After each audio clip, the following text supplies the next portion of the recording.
Welcome to the Ultimate Dental Podcast, the place where you can learn how to create a dental practice and a business life that you love. Listen in with Dr. David Moffat as he interviews successful entrepreneurs and successful business people and successful dentists as they share their business successes, their stories, and their breakthrough ideas, sharing pearls of wisdom that you can take back to your practice and implement immediately so that you can have that great practice with more patients, higher profits, and less stress. This is the podcast where great dental practices meet with successful business processes. Thanks for tuning in to the Ultimate Dental Podcast, the podcast where thought leaders, industry experts, and thriving practice owners reveal their very best tips, tools, and strategies that will help you grow your dental practice faster. Now, here's your host, Dr. David Moffat.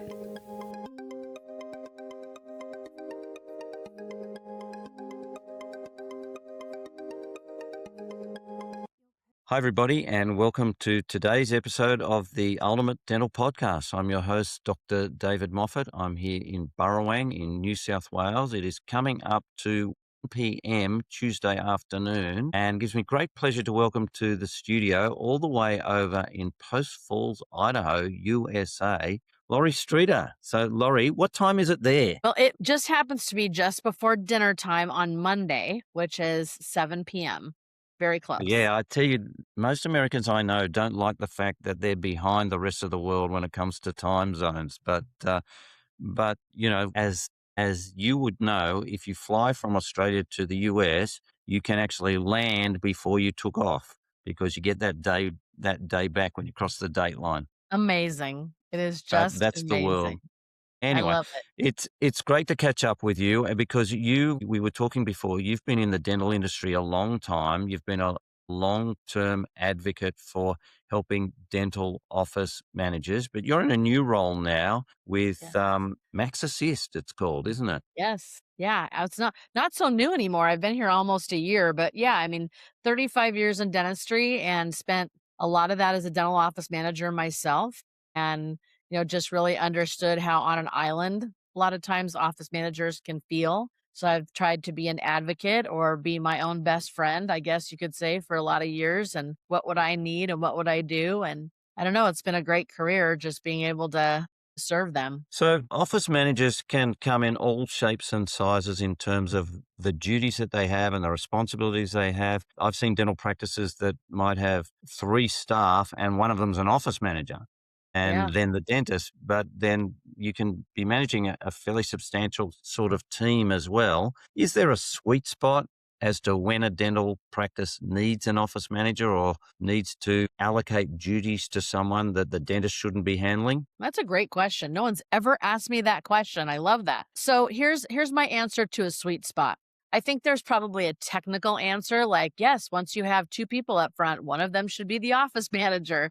But I think it really depends on the comfort level of the dentist. So if a dentist believes that they really want to focus on their 2x2 square, right? And they want to do great dentistry and they want a kind of a partner in their passion and they can find a really good office manager. I don't care if that's the only person up front. I believe in empowerment and I like to see office managers start at a level where they can increase to be like more of a C-suite type, MBA level office manager. That's the way it should be. And really smart dentists, help educate their office managers and really move them into a space where they feel empowered.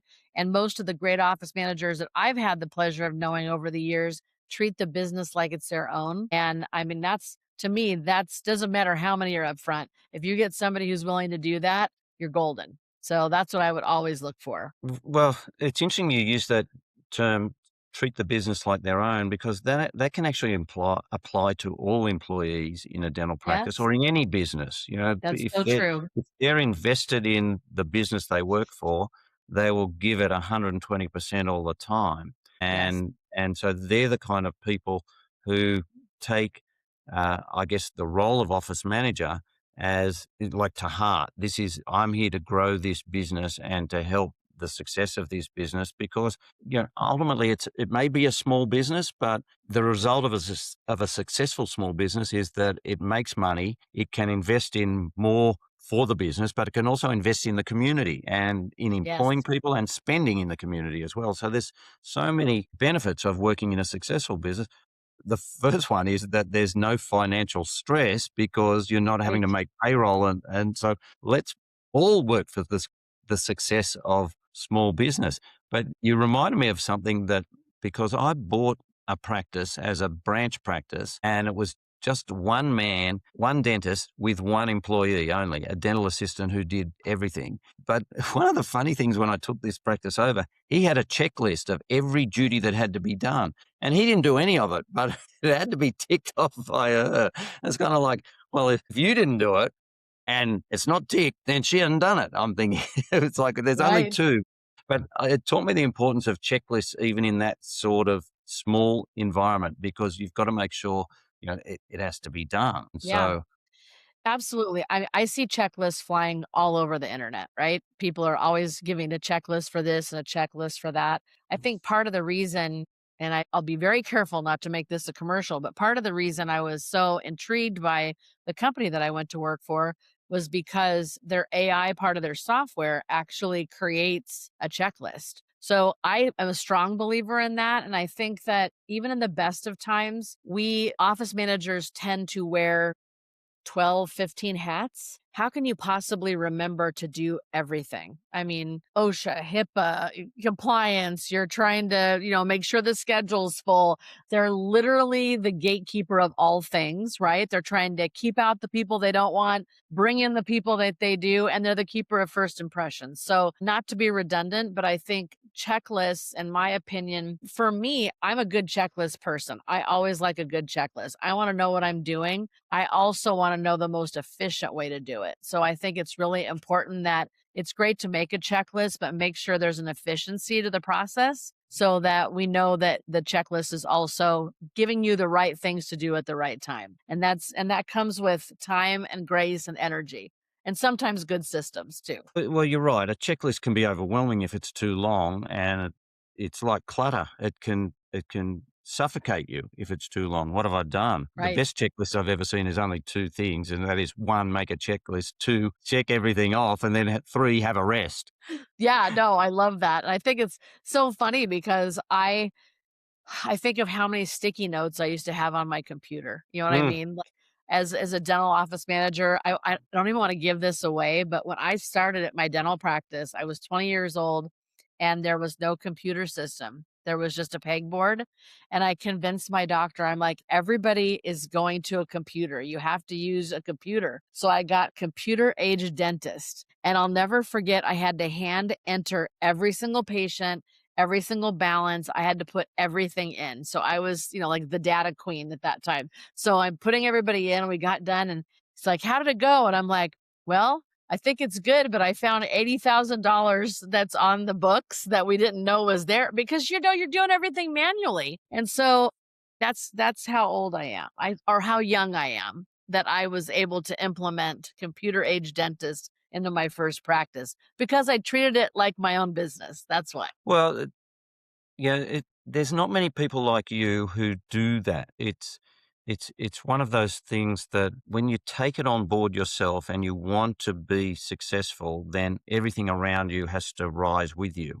And Right. otherwise it can become frustrating. If you're working for somebody who doesn't appreciate that, then you've got to move on as well to Yeah. somewhere where they do appreciate you. Sure.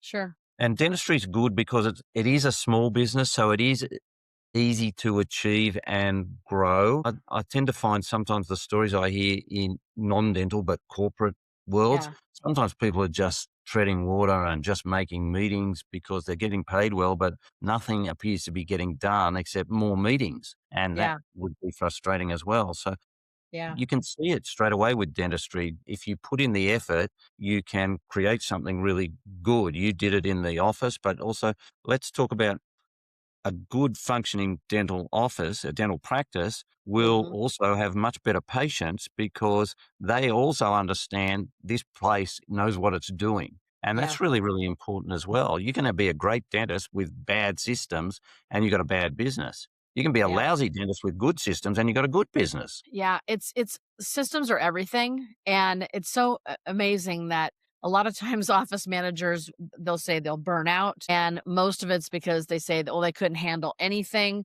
but the problem usually is they're handling everything. And I think that's where it gets really complicated. And I think a well-running practice has to my philosophy is patient first. So everything I've done throughout my whole entire career, and I'm sure yours as well, is always been about access to care. I want people to be able to get dentistry no matter what. I don't care if it's a good office manager or a loving hygienist, what or a wonderful dentist. Whatever that looks like, I want the access to care for people. With that said, and you and I are having a pre-conversation a little bit about AI, and I actually had an office manager call me from Texas, and she's like, a bunch of us met and she said, "We think that the AI companies are trying to get rid of us." And I said, "The day that that happens, it'll be a sad day for dentistry because it's the human connection."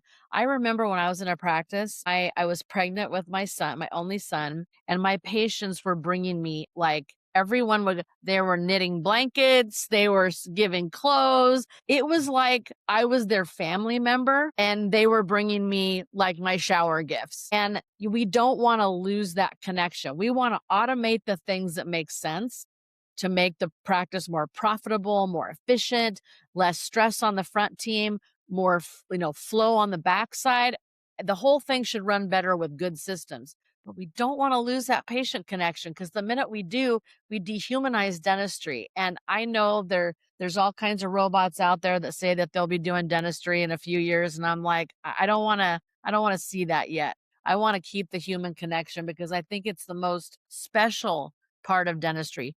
Let's face it, people are scared to go to the dentist. It's still happening every single day. And I think that's why it's so difficult to be a really good dentist out there because dentists are living in a profession that they love, but every single person doesn't want to be there, doesn't want to see them. It's not like they get excited, like, oh, I'm going to get my nails done. This is not that, right? We know. But a good team and a good, efficient, especially front office team, will make your patient feel as confident and comfortable as possible so that when they do the handoff to you as the dentist, it should be super smooth and the patient should feel like they have all the confidence in the world that the whole practice runs the same way as that person who saw them when they came in the door. Yeah, that's so important.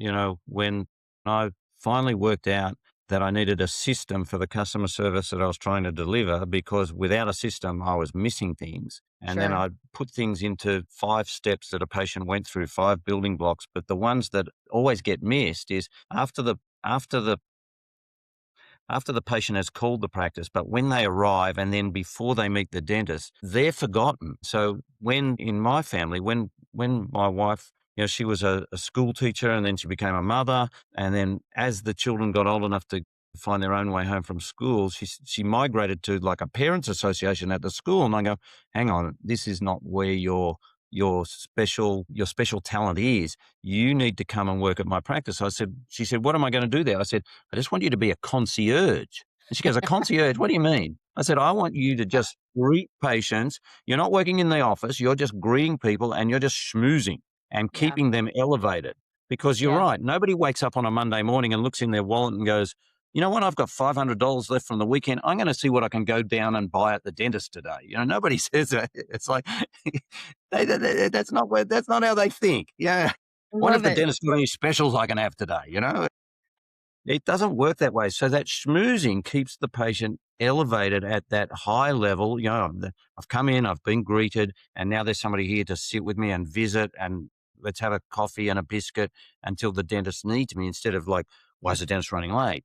What Right. all the things. Why is that magazine torn? Do they have Yeah. magazines in dental offices anymore? I don't think I so. think I think they do, but now they're in like some kind of weird plastic wrap. But yeah, I mean, think about what you were asking your wife to do. You were asking her to help build trust in the practice and be that soft spot to carry them. And I love that you said elevate them, because all patients should feel that way, right? Because it's funny, because at the end of the day, we have to have production, right? We have to have people accepting treatment and moving forward. But the process of trust building has to happen before they're going to accept that treatment. Because one of two things is going to happen. They're either going to be fearful, oh, I better do it or it's going to hurt, or it doesn't matter what this doctor tells me. If he says it, I trust him and I'm going to do it.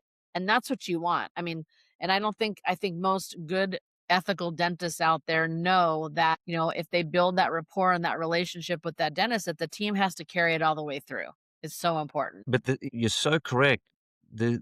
The problem with the dental office model is that a lot of dentists believe that it revolves around them. And Howard Ferran talks about how it shouldn't. I'm not the almighty dentist. Look at all my degrees. The dentist should really be inconsequential, that the trust is built by the person who answers the phone, the person who greets them at the door, the team. And I learned that when I went to have laser eye surgery for the second time. And I was in that office for 2 hours before I met the eye surgeon. And by the time I'd met him, I realized that this place was ticking all my boxes. And Yes. he was nice. He was the cream on top, Sure. He wasn't inconsequential, and he was really great, but it was Yeah. because he was that way and he had built Yeah. the business that way. But let me tell you a secret, because when I realized that I was trying to model my practice on that, I've just described to you one of the most famous movies of all time.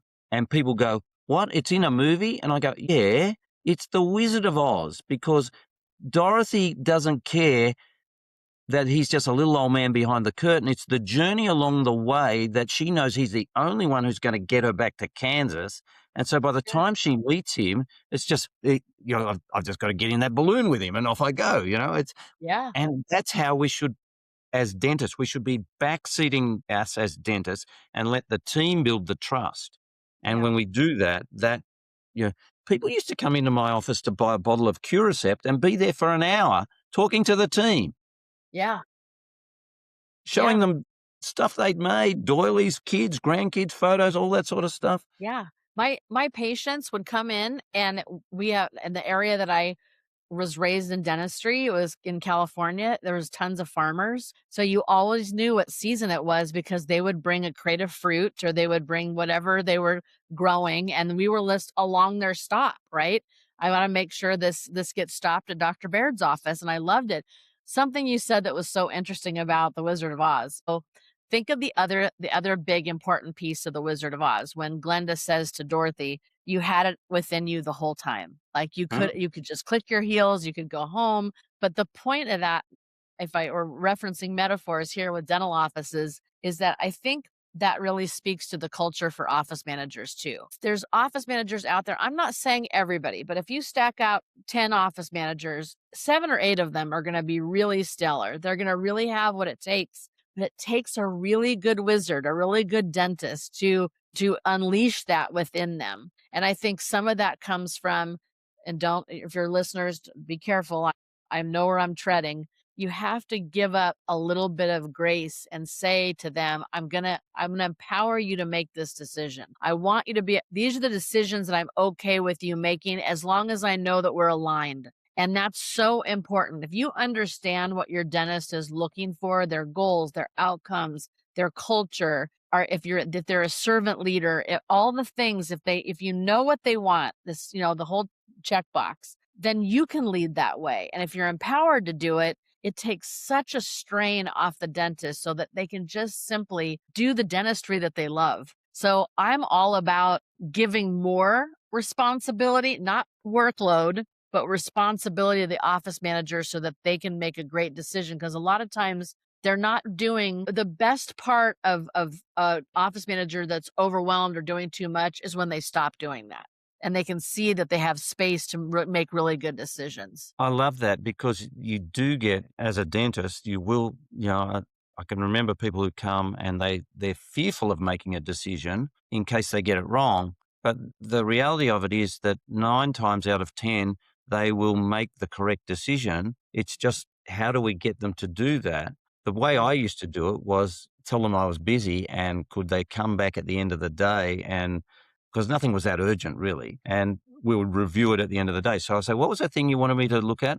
And they go, here it is here. And I say, have you got an idea? Because I've allowed them to think about it. They go, yeah, I think we should do this. I say, you know what? That's absolutely correct. Let's do that. And so that would have been what I would have told them. But instead of me telling them, I've gotten them to come with that answer and work That's it a out pretty themselves. darn good trick, to be honest with you. I really like that. I really, really like that. And I think, and take it 4 or 5 steps further, the career I had for 17 years when I worked at ADOM, was all about watching office managers across the country either beg their dentist to educate them, or the dentist is like, oh yeah, my doctor sends me every year. He wants me to do this. He knows I come back with all these great ideas.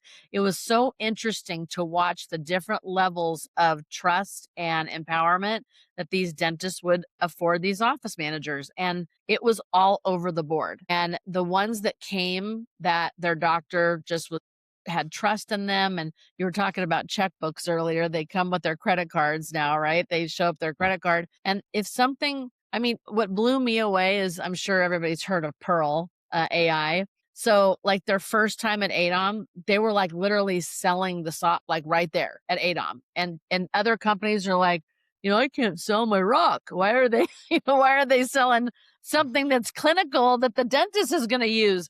Because those office managers knew what they came for. They did their research ahead of time, had conversations with their doctors, and they were ready. And those are the kind of office managers I love working with, because they make a practice just sing. And again, I know we're today, just because it's my lane, like I love talking about office managers, it's really the full team. I understand that, especially when you get a good one where everybody, they're just a good fit. But a good office manager makes such a huge difference for the dentist, in my opinion. It's amazing because while you're saying this, the same thing goes on if there's not the trust and the relationship between the dentist and the hygienist or oral health therapist as well. The dentist who comes in and says, I'm doing the exam now, as opposed to the dentist who comes in and says, well, what have you got to show me? And the hygienist has done the exam for them. And of course, in that sort of in the second scenario, the patient has built a lot of trust in the hygienist, and then the dentist is rubber stamping the treatment. And so they're on that same page. Why can't there's not that many dentists who do it that way, and then there's not that many dentists who then trust an office manager as well. I guess it comes back to learning what works and what doesn't. But otherwise, they're called micromanagers, these dentists. And they have to manage everything, and that's self-strangulation. It is. And it's, as we have a little bit younger workforce coming in too, and they have a whole different thought process about how to operate, how to be in the practice. Let's face it, whatever the dentist tolerates becomes the culture in the practice. And if you look at that and say to yourself, some of the best running dental practices have really good leaders who are not always the dentist. And it could be the hygienist that's the leader. It's not that someone has a title sometimes. It's that unspoken thing that people gravitate toward that person because that person is a natural born leader. Any good dentist, and a lot of dentists are leaders, so that's not a problem in a practice. But if they're not, the smartest thing to do is to really recognize who excels in that space in your practice. And I'm hoping most of the time it's, in the front, because from an operations standpoint, office managers they kind of, I hate to use this analogy, are acting like, air traffic controllers a lot of times, right? With all the moving parts, don't hit this, don't, one coming in on, lane 2. They're very similar to that. And they wear all these hats like we talked about. But at the end of the day, if the dentist sees that, wow, that gal, Sammy, she's really something. The patients really like her. You might want to sit down that night at dinner and kind of go, okay, how can I work this to my advantage? What does this look like to make sure that she's always happy or he's always happy, and the team really resonates? And I see that when they're upset, they go to Sammy automatically. Back to your very first question, when should a practice promote and say someone's an office manager? I think when someone shines, when they really show that they have the potential to lead. And I don't know about you, but I know that word gets tossed around, but I'm all about servant leadership. I really think we should care about one another and make sure that we, I put a post up on my Facebook. my mission going forward from one job to the next has been, I want to leave people better than I found them, whatever that looks like. And I think we have a lot of people out there that are willing to take that stance. Yeah, I always used to say that, for every patient, we want to make their next visit better than their visit today, and we want to make today's visit better than their visit before. And it's always Perfect. doing something better all the time and to impact on people's lives. I mentioned before we hit the record button that we'd been at a dental exhibition promoting my wife's new product. But one of the interesting things on the third day was that we had a hygienist who had come to work for me as a temporary hygienist towards the end of my practicing career and stayed on for 6 months before I then left my practice. And also another lady who came to work for me in 2007 and stayed for 3 years working. And she applied for the job. She had very poor English. She talked me into giving her an interview. And then when she came for the job, she said, well, when do I start? And I said, all right. And then she said, oh, the way, this is 2007. She goes, by the way, she says, I don't know how to use a computer. And I said, oh, that's no problem. I said, we're going to teach you. And if you don't learn, then we're just going to move you on. And so the first day she turns up for work, I'm down in the treatment room and my wife comes running down to me and says, David, she doesn't know how to use a computer. And I said, that's all right. We're going to train her. And if she doesn't know, she will move on. That lady now is a very highly skilled treatment coordinator and teaches treatment coordination in dental practices. She's got a lane of her own, teaching people how to help patients get expensive treatment that they need. As opposed to most dentists who are very fearful of mentioning the dollar. Sure. And so she's in her own lane, but she keeps telling me all the time that if it wasn't for those 3 years working for you, where you took us overseas to Chicago she said, I never stayed in a 5-star hotel. You took us to Chicago, and then 6 months later, you took us to Phoenix again for something Yeah. else. She said, nobody ever thought of that. She said, no, I'd never thought that would ever happen to me. Yeah. And so she just respects that. So again, I'm very flattered every time she mentions me as being such an influencer on her career, but I identified that she had this ability. And so when you find someone who does that, someone who turns up at your office, and as an office manager, you'd be interviewing people, and you go, she's not in dental, but there's something about her, she will work in this. And then they Yeah. do. And that's very gratifying. So many DSOs now are actually bringing people from outside of the industry. The company that I work for had a little different philosophy. So we're not in any other verticals. We're just in dentistry. And every single employee, 8 of every 10, there's 70 of us, we have a combined, I think they said over 510 years of dental experience. And I will tell you, just as you brought that gal on and she couldn't use a computer, I knew nothing about dentistry. I worked for an ophthalmologist before I got into dentistry. So I was in eyes and then teeth. And I always tell people when I get to podiatry, I'm done. Like I went down the whole body. But anyway, so my very first day was a day back after the Christmas holiday. And so the mail was stacked up all over the counters, just mile high. And it was my job to open it all. And the assistant in the back, who I just love to pieces now, we've known each other for years, but she came up and she handed me this giant orange book, and it was all like a dental assisting teeth book. And she said, here, you need to learn this. I was scared to death. She scared me. I didn't know what I was in for, but I will tell you that I think dentistry is the only place where people come and they're really scared, and you can really help them, and you can really have an impact on their health. I mean, if you think about it, I mean, I know some people are afraid to go to the doctor and that kind of thing, but dentistry is different. And we have it's very, very structured. There's only so many teeth. There's only so many things that can be wrong. These are the procedures. These are the codes. These are the things that we do. And we have the ability to make someone literally smile. I mean, to me, that's the most amazing thing. And I think that's where you get the office managers that, jump into these high performing practices. And you'll notice they're never really about pressure. They're about ease. They ease into the patient. They ease into the appointments. They don't get ruffled when there's a cancellation. They have systems in place to take care of those things. Those are the kind of practices where you'd think they'd be high stress, high scurry, all the things. but they're not. The ones that function the best are actually the calmest. It's interesting you say that. I was on a call with a client this morning, and they were asking me a question, and I said, "You know what? I just never had that issue in my practice till, in the second half of my practice, and my practice just hummed along." You just mentioned there, if we get a cancellation, we've got to fill it. We didn't have a standby list. What we had was that every patient was told that if we get a change in our book, we're going to call them. So everybody was on the standby list, but there was no such thing as a standby list because we knew who was going to come forward. And everybody said, "Oh, I'd love to do that. Yeah, happy to help." And so we knew who to bring forward straight away. So I just knew that if there was a change, the only thing that I asked them was that if you had a change, come and actually just pop a little note in front of my eyes. Is there somebody you want me to call? Because it may be the patient in my chair that I can just slot in, and then we don't have to disturb someone else. We don't have to, Sure. because you can't just keep ringing the same person, bring them forward all the time, because that's not a good sign either. So there's that. And there's another thing that this AI receptionist, we were seeing somebody rang up and left a message, and they said, their call was, "I came to the dentist and had a filling done, and now my tooth hurts." And I'm going, I haven't even got an answer for that because I never made people's teeth hurt afterwards. Like, you just got to keep it out of the occlusion, or you got to fix it right the That's first right. time. And That's right.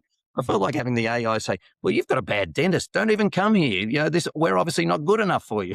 So just a My God. little in joke. But again, you've got to frame things up. And so if it looks like the tooth's got to hurt, you've got to tell the patient 10 times, not just once, and then hope they remember it. Just keep repeating this, I don't know, this could hurt. There's a chance this could hurt, because that's the most annoying thing for somebody answering the phone is, "My tooth didn't hurt yesterday, but now it hurts after he's fixed it. What's Right. he done wrong?" And so Right. frame it up. Tell Yeah. them, could hurt. There's a And chance. that's such a great point because the communication between the front and the back, because you're not going to answer the phone when they call the next day, right? Let's say Sure. you did tell them 5 or 6 times. It's so important to have conversation in your huddles where you say, look, I was working on Dorothy Smith and it was a little deeper than I thought it was going to be. And I know it might hurt her and you may hear from her. I just have this feeling. I kind of tried to warn her, but having that really good open communication. I used to when I worked for a little company called Smile Brands, you may have heard of them, DSO, several hundred practices across the United States. But I used to tell my practices because my job was to drive new patients into dental practices. That's what I did for 5 years when I worked there. And I'd tell them, so and so got referred by so and so. That's a code 20. And finally somebody pulled me aside and said, every patient is a code 20. And I got it. From that moment on, I was like, I get it. Yes, I understand. You want to treat everybody the same way. And I think as long as you have congruence in your practice, right? And everybody's kind of playing in that level playing field. I did a series called, I don't know if you've heard of the book Everybody Has by Mel Robbins called Let Them. Yes. So I did this series called Let Them Dental Edition. And I think that's the hardest thing for a dentist to do sometimes is to let the patient call and say it hurts. Don't take offense to it. Just know that, if you went a little off to the right or the left, or there was a little deeper than you thought, they might call. Let them voice. And you're there to just listen and say, I know. Remember we talked about this a little bit. We were worried that it might hurt a little bit and hopefully it will be better. But here are a couple steps you can take, and having a team that's empowered. I know it's really funny from the front to the back. A lot of back office team members will get frustrated at the front talks to a patient about their back office care. They don't want them clinically talking about anything, but that's the value of having really good team members and communication with your doctor, because if you kind of know what's going on, you don't have to speak clinically. You can just be empathetic and be kind, and that goes a long way. It's funny you should say that. Jane, when she worked on my reception later after she transferred from concierge to front office, and I remember her saying, the patient said, "Do I really need this done?" And Jane said, "Yeah, if you don't, this, and this will happen." And the patient goes, "That's exactly what he said."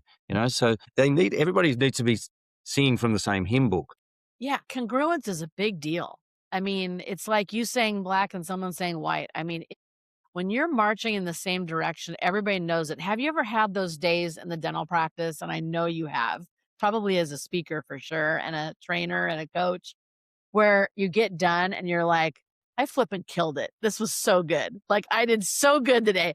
And you know it. And when it resonates all throughout the office, I just don't think we celebrate that enough, you know? Like, it's one thing to say we did a good job today, but it's one thing to also say we all took really good care of our patients today, and I'm really proud. I mean, that hits everybody.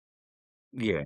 For me, I don't know about you, for me, I would go to the ends of the earth for a dentist that said that to me. It would be wonderful. Yeah, it's nice, it's not and there's so many little things that we need to do that are only small, but they're binding principles. We should always run to time. We should never run over, and we should always make people feel that they are appreciated as Mhm. patients, because Yeah, they will remember that far more than what you ever did in their mouth, because they yeah, can't see that as long as it doesn't hurt. But yeah. you can't say, "Geez, the margins on that filling were so good today." Nobody's going to know that.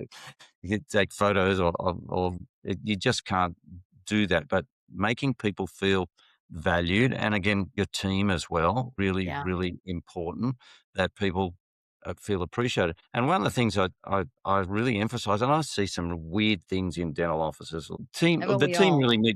The team really need to have. Need to know when they're having lunch. They need to know that they're getting a full lunch break, and they need to know they're leaving on time. Those are the Yeah. most important things. I worked in an office where they would have a floating lunchtime. And so if there was an emergency and there was a space in the afternoon, they would move the lunch from lunchtime to 3 in the afternoon.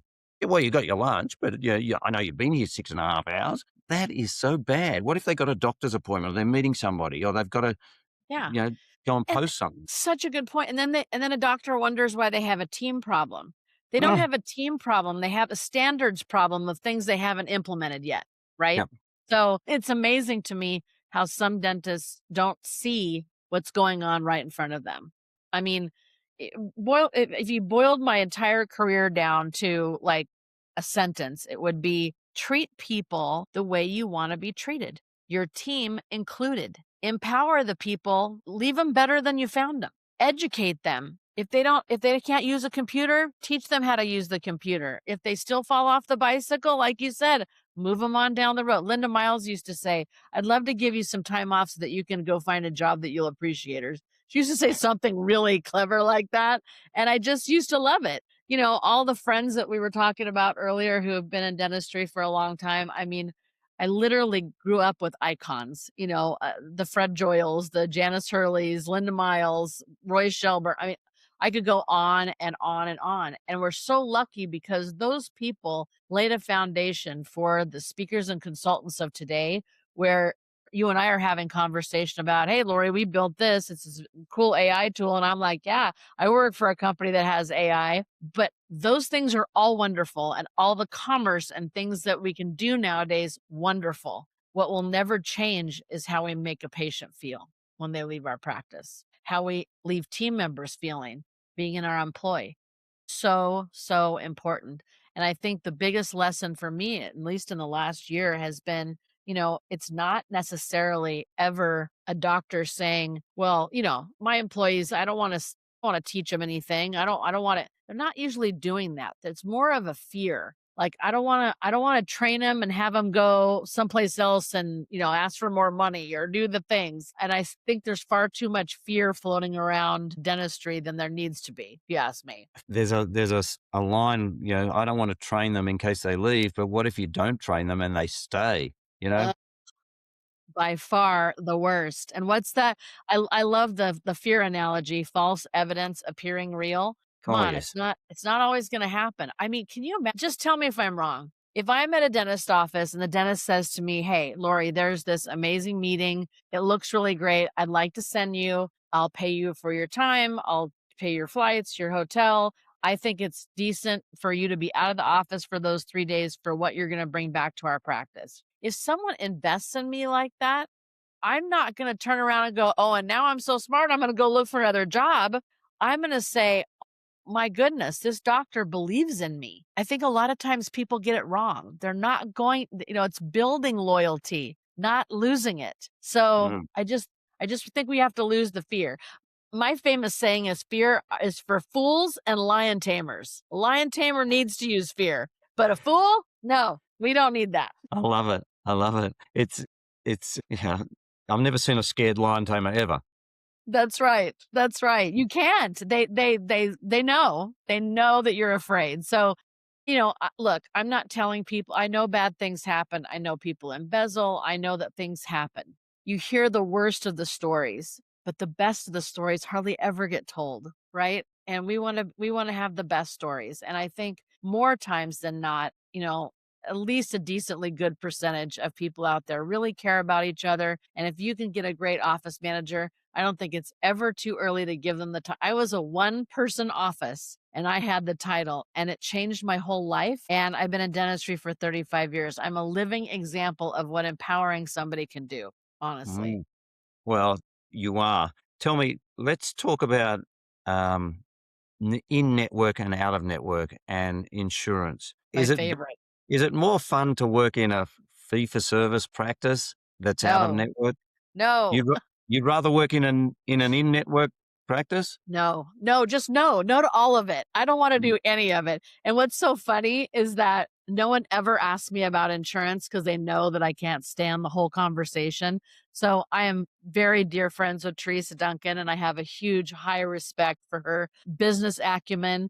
And I will tell you this, I think no matter if they're in network or out of network, it's all about how the office treats the patient at the end of the day. If I've chosen an office where it's fee for service, there are ways. I have a good friend of mine. Her name's Val. She's like super, super smart. She's an office manager. It happens to be at my personal dental office, and they stopped taking a bunch of insurances. Their chairs aren't empty because their office is so darn good, and how they explained it and how they handled it. So I think it's a personal choice. I think there are dentists, I'm just speaking in the US now. I think there are dentists that have to take a lot of insurances. And that makes sense, right? When they're first starting out. Is it the worst thing in the world for the office manager to waste so much time on the phone? I'm all about outsourcing, and I don't want to do a huge commercial for all my friends who are in the outsourcing business. But if I was in a practice nowadays, I would be looking for the best insurance out place I can put my outsource. I would outsource everything and I would be happy about it. I'd be, here you go. Here's the keys to the city. And here's my red heels. And I don't care what the wizard looks like because I don't want to do insurance. So it's a waste of time. And it's sad. However, it's necessary. So we have to figure out whether we need the patients, the lists, the referrals, all the things, or if we're stable enough and we can get out of network and still be a healthy, successful, thriving practice. I think both can be possible. Oh, yeah, don't ask me any more insurance questions. See how All right. irate I get? You do. You've changed. You've changed into an angry dragon, an angry monster. You don't like insurance at all. It's You know, it's the elephant in the room, though, isn't it? It really is. And too many years I used to put the insurance form, I'd type everything up on my computer, age dentist, and set my form up on the counter. My doctor would read it and I'd do the extra. It's completely different now. And I completely understand how frustrating it is to want to work with your patients, to have that connection with them. And instead, you're sitting on the phone with an insurance company. It's really detrimental to the practice and to the office and to their morale, frankly. And before I left ADOM, I put together with a particular insurance company and an OMAC panel, an office manager appreciation kind of panel. And they're still together, they're learning. And it's so great because this insurance company, I won't say the name, but this insurance company is led by a dentist and he is like listening to these office managers and it's amazing. So I think there's so much room to get it better and get it right. So I'm not saying pro against, I just don't like to talk about it because it's such a controversial topic. It changes every 5 seconds. That's the next problem. So, I mean, if you have a amalgam filling on tooth number whatever, and it's a, distal occlusal, right? It's not going to change too much, right? It's going to always be, you might have a better material to use a little bit, or maybe a little slightly different process that somebody shows you, but it doesn't change. In insurance, it changes on the minute. And you better keep up, or next thing you know, you're committing fraud. I mean, it's terrible. So, I just look at it and the whole thing, I'm like, thank you that I'm not in a dental office anymore, just for that reason. Outsource, outsource, outsource. That's all I'll say. It is difficult. I've often said that when you put any third party in between the provider of a service and the receiver of a service, there's compromise at both ends, be it an insurance Yes. company in health, be it an insurance company in house insurance or motor vehicle insurance. Yes. When you have a relationship with your nail lady, it's just you and the nail lady, just Right. you and the guy mowing your lawn, you and your pool cleaner. It's Yeah. clean. Yep. If he does a good job, you don't mind paying him. But all of a sudden, this third party, and I worked at a dental practice before I bought mine, and the owner used to go through the insurance book every year and see what had changed to see what sort of treatment he was going to do that could get him more money. And I thought, aren't we treating the person for their health, not what we can get out Right. of it? Right. And so that's the difficulty. We do hear stories from down here. It's different down here for insurance. It's not Sure. nearly as bad.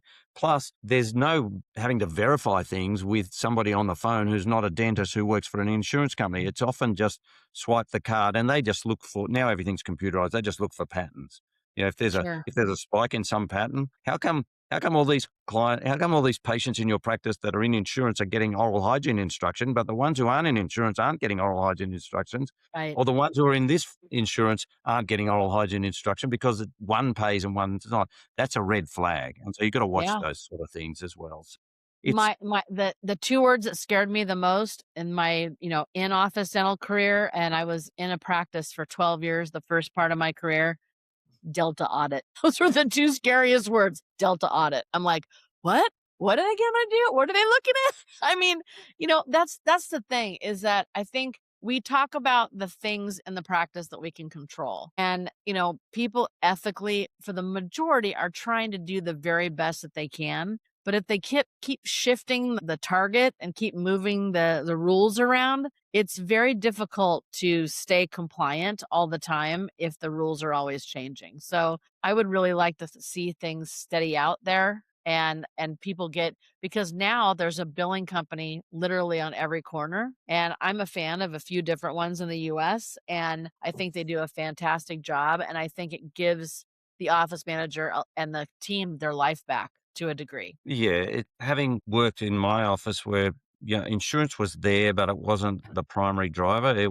We used to just say we say if they say, "What about my insurance?" and I say, "Well, patients were just told you're going to get something back. It's not much, but every little bit helps," and that was it. It was of some benefit, but I don't know if when office receptionist and they answer the phone and then all of a sudden they ask the patient, in Australia, they ask them if they have insurance. If they don't, they feel like they're missing out. And if they do, then they want to know which insurance is better. And all of a sudden we're in a discussion that we don't need to be having because we're Sure. making them an appointment. So Right. yeah, the Right. aim is to create a bond so that they're looking forward to meeting that receptionist, that office employee, when they arrive at the practice and Yeah. be greeted by them. "Hi, you must be Laurie. I spoke to you on the phone. My name's Jane. Welcome to Active Dental."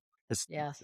it's like you're meeting that person firsthand. And So, and they want you to be an expert in their insurance, and that's really difficult as well because, at the end of the day, we can't possibly know everybody's plans because one plan could have, 20 different variations, and patients a lot of times still don't understand that. They don't understand why we don't know if we take their insurance, why don't we know exactly everything there is to know about it? Puts an undue burden on the team to have to come up with ways to settle that conversation, but still build trust.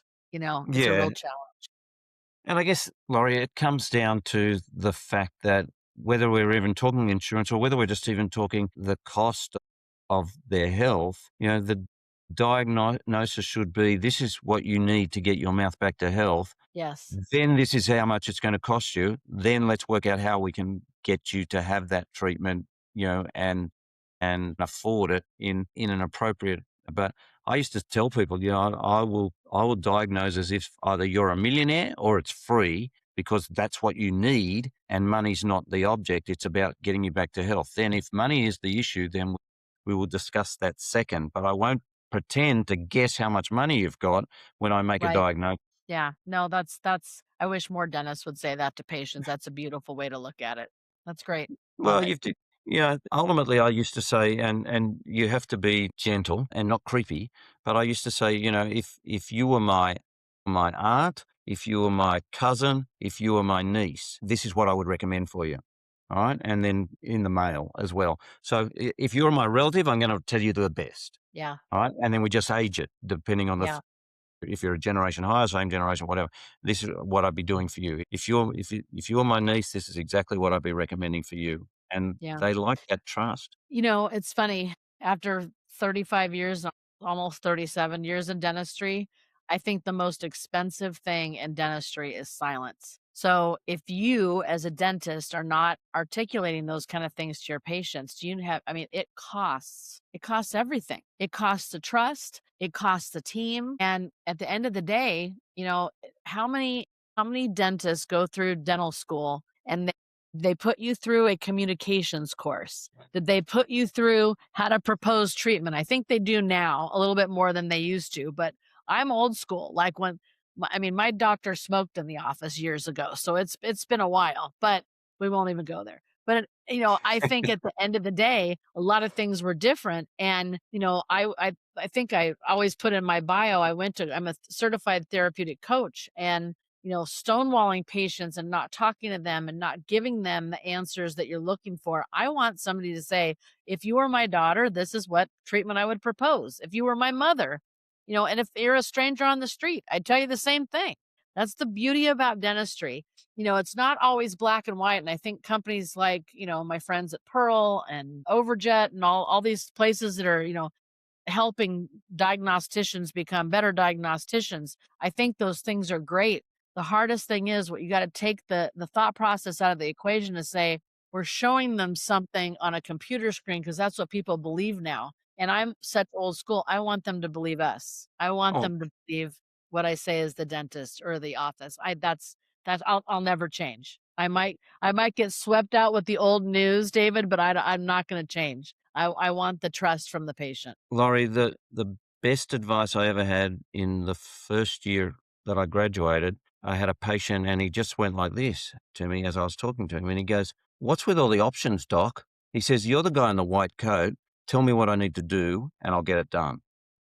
And, if you're having a Beautiful. heart attack and the ambulance arrives, you don't want them telling you your options. You just want them to get you in that ambulance and get you to the hospital so that That's they can right. keep you alive. And not to say, oh, well, maybe we'll see how it goes. Maybe if Right. you don't pump blood through your heart, maybe you will rest your heart. But just get me to the hospital, save my life. And Yeah. so I think patients want to know what's best. And most of Yeah. the time, they're happy that if they trust you, if you can communicate, but Yeah. communication's not taught. But the other thing, Laurie, sadly, is that these younger generations aren't trained to talk because they spend too much time typing on screens. And so they have worse communication skills. Yeah.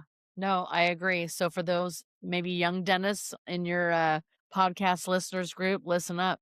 Take those communication classes. Do the things. Talk to your team. Don't be afraid. Don't let fear dictate how you run your practices because I could tell you that, an office manager can smell fear coming from a mile away, even if it's from her dentist. Well, that's the truth. The dentist that I worked for before I bought my practice, I worked for him for 3 years when he could work without a dental assistant if his dental assistant was ill, but if and he didn't have anybody on the desk. But if he didn't have a dental assistant, he would come in and be my dental assistant, and my dental assistant would have to go out and take the money. And this is a man like I was in my 20s and he was in his 50s. I'm going, oh, that's not how it's meant to be. You've got to be able to. I think it was Dick Barnes who said, look them in the eye and be able to tell them the price if they ask for it. And if you can't look them in the eye, look them in the bridge of the nose because that's just as good. They won't know, and tell them the price and be Yeah. ready for it. And so Yeah. you've got Love to that. be able to do that. Yeah. Laurie, we've talked for nearly an hour and I know you must be getting hungry because it is Just a dinner little. time. Just a If little. anybody who's watched this and wants to get in touch with you and find more information about what you're doing with Max Assist, Yeah. what's the best way for them to reach you? They can simply email me. It's Lorie, which is Lorie .streeter at maxassist.com. And I'm always open to speaking to anyone who has any type of questions, just about anything dentistry. If I can't figure it out, I'll find it out. So, yeah. I love that. Just want to be helpful. And I can't tell you how great it's been connecting with you again. Well, it's good. As I said before we hit the record button, I only spoke to you, I think, only once ever face to face, and it wasn't for an hour like this. So these are the exciting ones where we can just chat and yeah, it's as if we're having a coffee, but we've done that and we've gone in all different directions. I'll know never to talk about insurance with you again. Sorry. That's all right. Yeah. You dislike the subject so much, it's just off limits no matter which side you want to go on. I'm telling you, it's just like it's like taking your clothes to dry cleaners. Do I want to wash it myself? I do not. Here you go. Press it, hang it, wash it. I'll pick it up tomorrow. I just don't want anything to do with it. I'll pay for it. So I'll talk to you about anything else anytime. That's all right, Lorie. It's been great having you as a guest on the Ultimate Dental Podcast. Thank you so much for your time this evening. Thank you.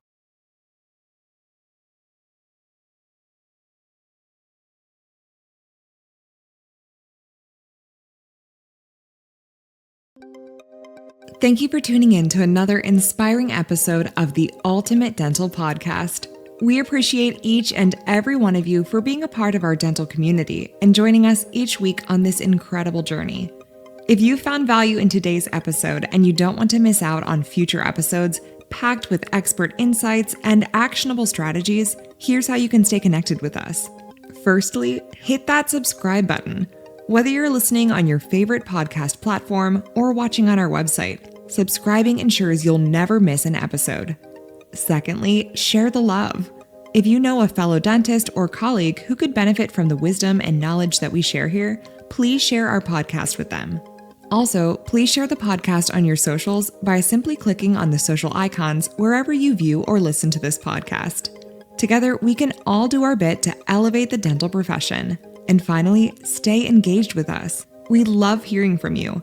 Your questions, comments, and feedback fuel our mission to provide the best content for your professional growth, your personal growth, and for your practice growth. Remember, your journey to creating a dental practice and a business life that you love is our mission, and we're excited to be your trusted guide along the way. Thank you for being a part of the Ultimate Dental Podcast. Until next time, keep smiling, keep striving, and keep on tuning in to the Ultimate Dental Podcast.